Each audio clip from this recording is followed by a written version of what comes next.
In our last lecture, we discussed the history of excavation in Mesopotamia, and we learned who were the first discoverers in Mesopotamia, what their goals were, and how they went about their discovery and their exploration. We saw that there were changes in the way that archaeologists thought about the material that they were uncovering in Mesopotamia, that at first archaeologists were very interested in how kings lived. By the end of the 20th century, they were much more interested in how the soldiers in their armies might have lived, or other people who lived in cities.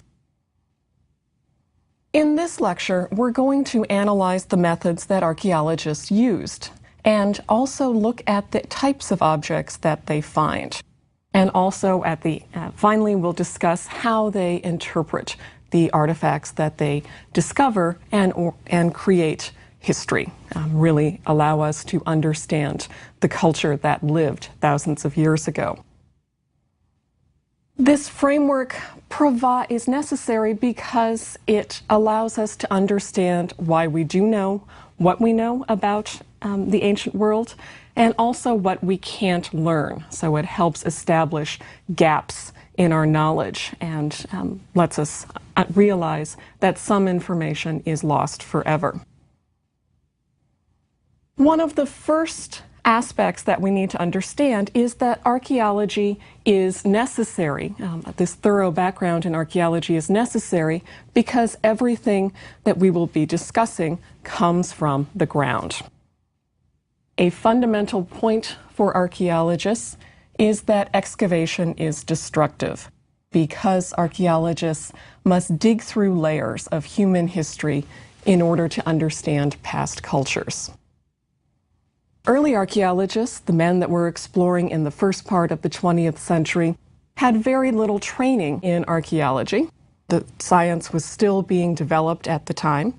And they also had very specific concerns. So they were looking, as you recall, for cuneiform tablets, or the oldest type of evidence that they could find, and evidence from the later dates of the occupation of the site of Babylon, for example, were not that exciting to them, and so they simply were seen as obstacles to get through in order to get to where they wanted. Looters, of course, have no interest in anything other than finding high-value goods, so their activity is especially destructive because they will discard anything that they can't sell on the antiquities market, and therefore they not only destroy the physical environment, but get rid of everything else that they might find along the way. The scientific method that archaeologists use to analyze and to consider the occupation of a site is called stratigraphy, which is the study of different layers or strata that indicate a period of occupation. The most recent occupation is the highest, and this is really best understood by thinking of a cake. You cannot frost the top of the cake until you have assembled it. The frosting layer in the middle needs to go before the top layer occurs. And so if you keep this idea in mind, it's really the most evocative image we can have as we think about an archaeological site. How do archaeologists note changes in occupation or strata? Well, they do this in a number of different ways. Sometimes it's easy. A city has been destroyed. There are signs of destruction. A wall has been burned, torn down. There might even be a couple of bodies lying around with arrows conveniently nestled in their ribs. All of this indicates a violent destruction. This doesn't happen very often. Normally, archaeologists have to look for much more subtle indications of changes in occupation. They might see a different color of soil that indicates that there was a building that had been taken down or some other modification. If there is architecture, they can look at the way that the building has been changed. So in a house, for example, rooms could be added or knocked down depending on the needs of the household. And so that helps us understand when a particular building, when a particular settlement was in active use. As archaeologists dig down through the strata, they are able to establish a relative chronology. This level is earlier relative to this level. The Germans, as you might recall from the last lecture, were the first to apply this method in Mesopotamia in the early 20th century, and their attention to detail in stratigraphy really allowed the method to be used much more widely. So all of that excavation that occurred between the world wars, where we saw these big excavations of cities, cemeteries, and sites, they used stratigraphic excavation. Mesopotamia is somewhat unique in the study of ancient cultures because instead of digging down from the surface, archaeologists investigate mounds or tells that are created by millennia of occupation. So remember, we discussed southern Mesopotamia is a lowland, a flat plain. So it's not built up over the years as a whole, just the one area of the city is built up. And this creates a mound. Sometimes these mounds are gigantic, and it is impossible to excavate even a small mound completely. So we usually discuss only one section of a village or a city. To give you a sense of some of the size of these tells, it is not unusual for a tell to be 60 feet high, 200 feet in diameter. So you can see that it would take an enormous team in order to get through that level of occupation. If you remember, I discussed these early excavations and how archaeologists were interested in getting to the bottom, preferably to find lands that were mentioned in the Bible. Sometimes they dug into these tells, these very high mounds, so quickly and with such narrow tunnels that the walls of the tunnel would collapse. And there are several unfortunate instances of workers being caught in these collapsed walls. So excavation at this time was a very dangerous prospect as well.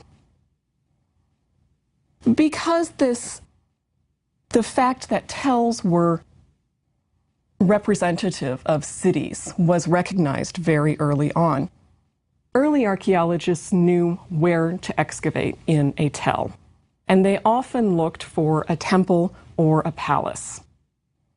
We are relatively well informed about the houses of gods and the houses of kings as a result of this, because this is the time when there were the funds and there was also the manpower for large-scale excavation. The questions that interest us today, now that we know how the big kahunas lived, are much more focused on daily life. So how or whether a neighborhood in a city was organized. Did all the jewelers of the city of Uruk, for example, live in the same row? Could this be seen as an artisan's quarter? This type of information is either not widely available or has to be pieced together by very scattered evidence that was recorded in passing by the excavators who were working at a site early on. Sometimes it's possible to look at the historical records, and scholars now give this old material new analysis. So there's still much to be learned, even from the notes of the old excavations. We see that archaeologists in Mesopotamia are exploring tells and other sites. What is it that they find? Well, in Mesopotamia, clay is the most common material that archaeologists recover.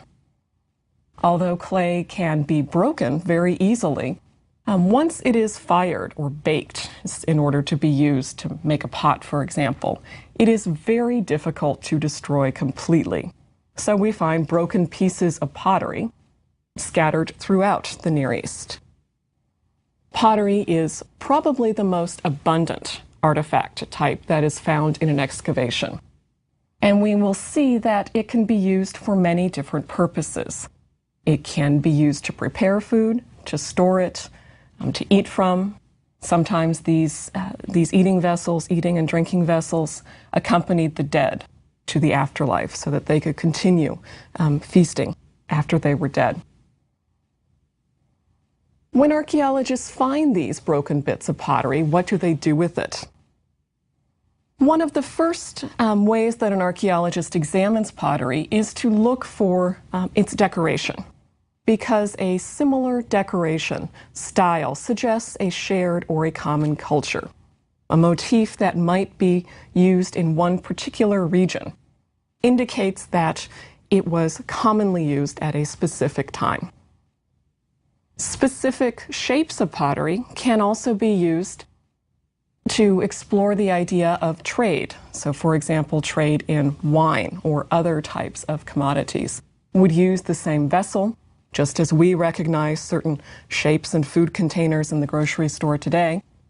The same pottery type would be used in antiquity and would basically be a marketing tool for the traders involved in exchanging these goods. Because pottery is so common and is one of the first artifacts that is found, often a historical period will be named after the site at which a distinctive pottery type was first discovered. So, for example, halafware, which dates to about the 6th millennium BC, comes from a site, the site of Tel Halaf, near the border of Turkey, so in northern Mesopotamia. Halafware is very distinctive. It uses a fine, deep pink clay, salmon-colored, that is painted red and black with geometric and animal designs. It's really some of the most beautiful pottery ware that survives from Mesopotamia. Since we're talking about the 6th millennium, this is the prehistoric period. Writing has not yet been invented. So archaeologists have to look at the artifacts to try and reconstruct society and to learn what they can about the people who use this halafware. We see that halafware extends throughout a large sweep of northern Mesopotamia, moving far west into Syria, for example. So we start in the north in the early 6th millennium, but by the mid-6th millennium, halafware reaches southern Iraq. So if we look at pottery as an indication of how people or ideas moved throughout the Near East, we'll see that these two cultures meet each other and how they interact with each other, how the people in the south adopt or adapt using the halafware compared to what they had been using before. Even when texts do exist, even in the historic period, pottery can inform archaeologists of topics that don't necessarily concern the authors of written sources. As I said, certain pottery shapes were useful for specific commodities. And the way that archaeologists analyze these types of pottery has varied over the years. Now, chemical trace analysis can be applied to the inside of a pot.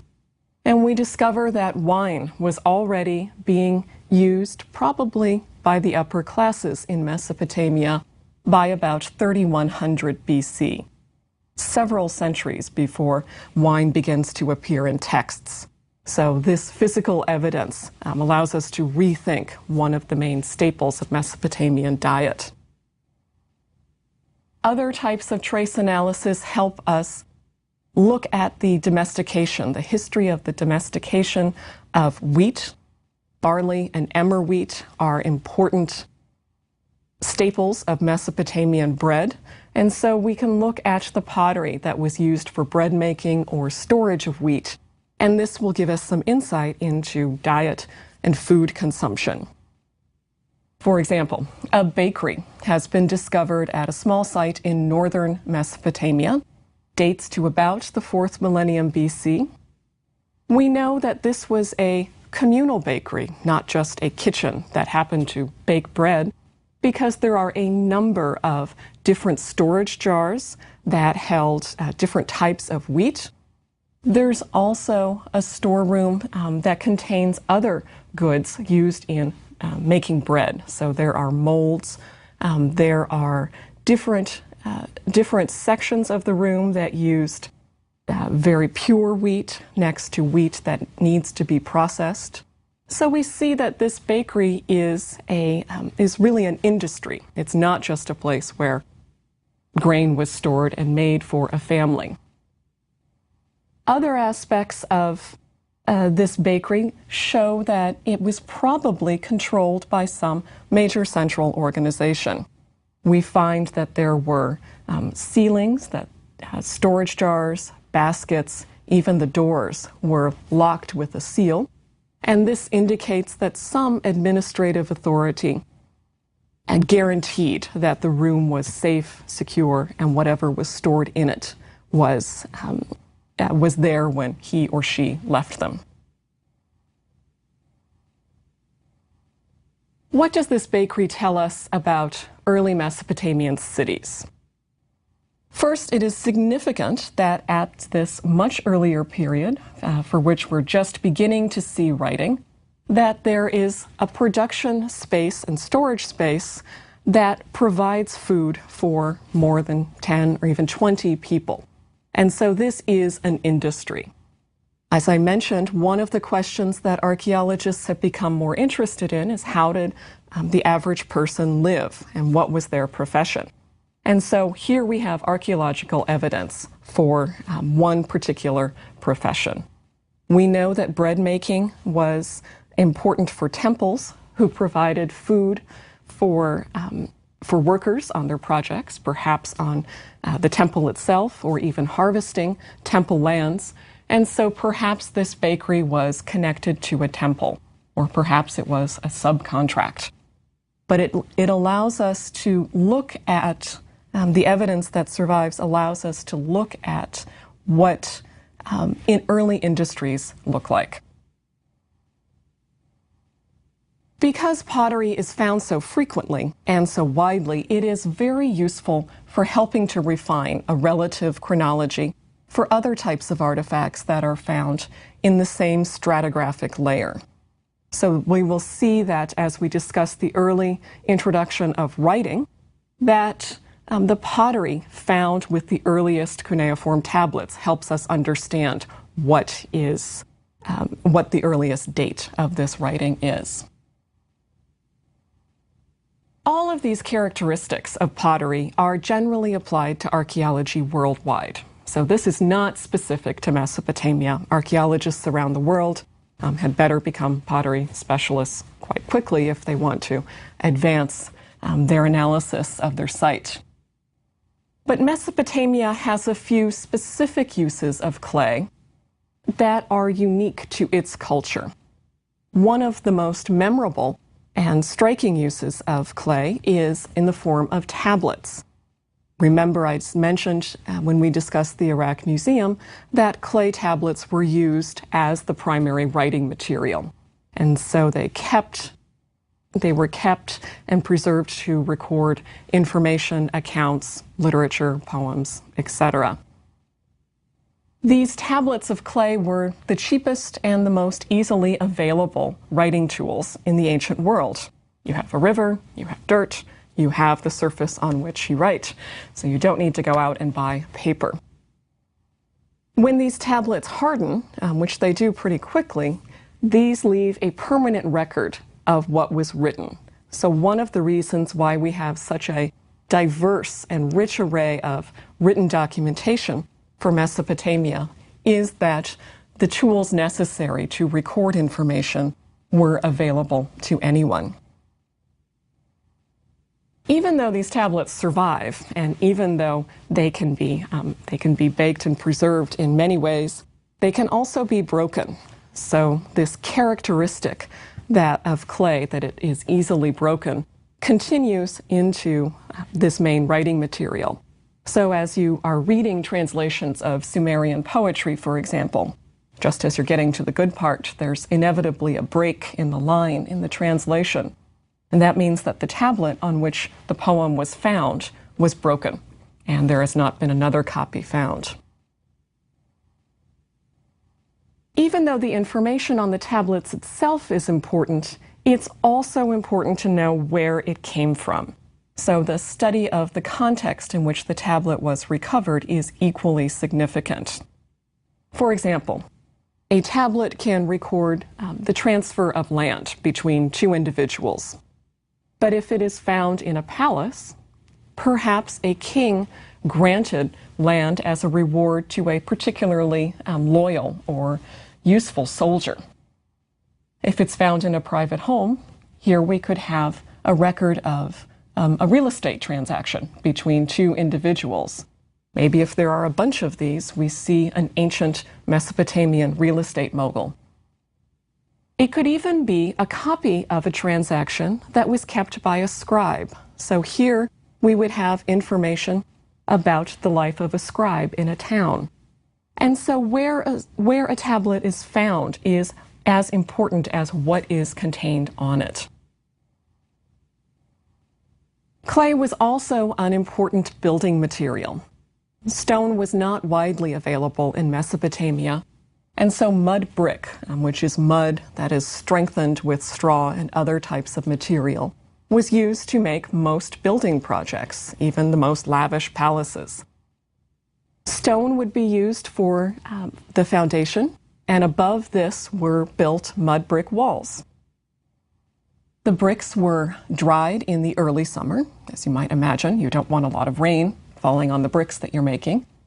And then the building itself would be constructed in the late summer. So that was not only the time when there was least likely to be rain that might undermine the structural security of the building, but also when the workers would have finished harvesting their crops and they would be available to contribute this labor for a building project. The mud brick would be plastered and it would be roofed to protect it from any water damage. And when it was properly maintained, a building could last many years. If it was damaged or somehow there was a need to increase the size of the building, it's cheap enough to dismantle and make a larger one.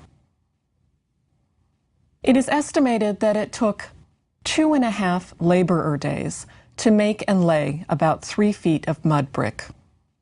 So this gives us some idea of the labor involved, and I'll give you some examples shortly. One difficulty for archaeologists in Iraq is that it can be somewhat challenging to identify different chronological strata because buildings made of mud brick are torn down so easily, and also because they're made of clay. So if you're looking for a change in soil color and everything is made of mud, you have to develop a very practiced eye. One final aspect of mud brick is the shape of this building material. In the early 4th millennium, the mud brick was made of rectangular planes, very regular forms that would allow a firm, solid surface. In the 3rd millennium, a different style of mud brick was used that was slightly convex. It made it harder to create a straight course in a wall and to make that wall plain. So why would they develop this different style of mud brick? This is the time when there are a lot of buildings going up all at once. The idea of the city is expanding, temples are expanding, all of the structures are getting bigger. So it is easier for someone who's not a skilled laborer to use these smaller convex bricks and just fill in the gaps with mortar or rubble. And it may be that this is evidence for an ancient building boom, when a lot of unskilled laborers were put to use on a specific project. This style of mud brick only lasts for the 3rd millennium. Even if we accept this idea of why the building project was why this building style was used during a building boom, it's a little more difficult to understand why they stopped doing this and reverted back to the rectangular mud brick. But it is an interesting insight, and it shows us that we need to excavate very carefully as we go through these large tells. We'll move from clay to stone, which, even though it is not abundant in the region, is another important artifact for archaeological interpretation. Because stone isn't routinely used for much of the period that we are discussing, when we do see stone buildings or sculpture, it immediately conveys to us that this is a lavish, costly, and expensive monument. Usually, stone is controlled or imported by a ruler, and the Assyrian palaces in the first millennium were the first royal structures to use a permanent building material like this. So when the Assyrians shifted from mud brick to stone, they were creating a much different impression of what was suitable for a ruler to live in. And they show a much greater expenditure on their own homes rather than on temples. So this is a topic that we will come back to as we discuss the Assyrians.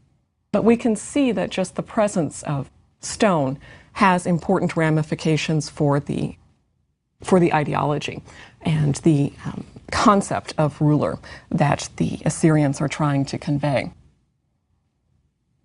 Some limestone was available in Mesopotamia, mostly in the north, but much of it was imported from the east, Iran or Afghanistan, or from the northwest.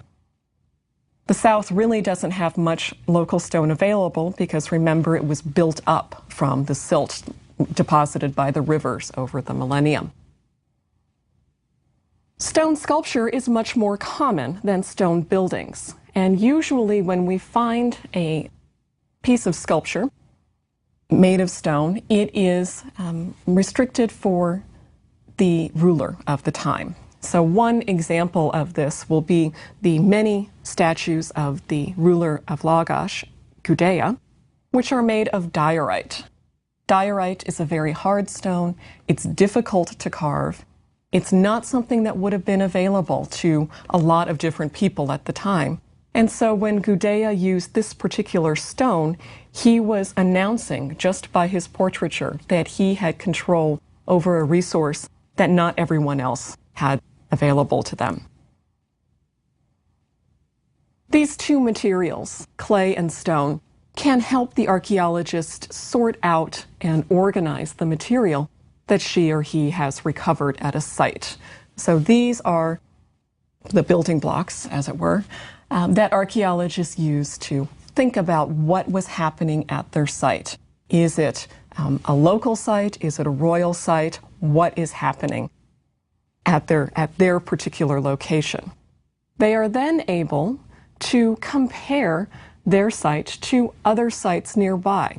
So, for example, the Halaf pottery that we discussed.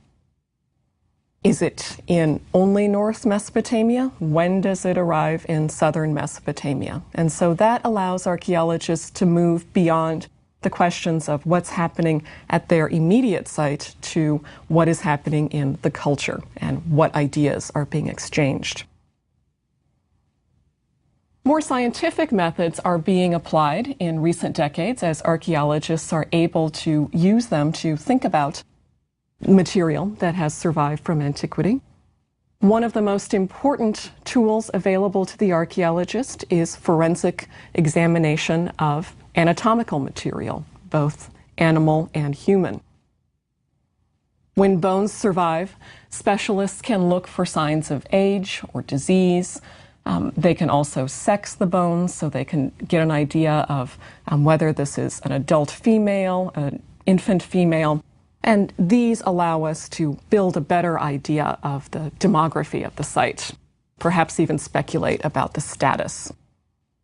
Animal bones give us insight into diet, as well as the history of domestication. And one of the most recent scientific applications that's been applied is satellite photography and GIS, Geographical Information Systems, which are used by archaeologists who are specifically interested in settlement patterns and how these changed over historical periods. So they can look at these images and get a better idea for where people settled and when. Now that we understand the types of archaeological research and evidence applied in the study of Mesopotamia, We will use this information to study the history of the earliest known society in Mesopotamia, which is known solely from archaeological research.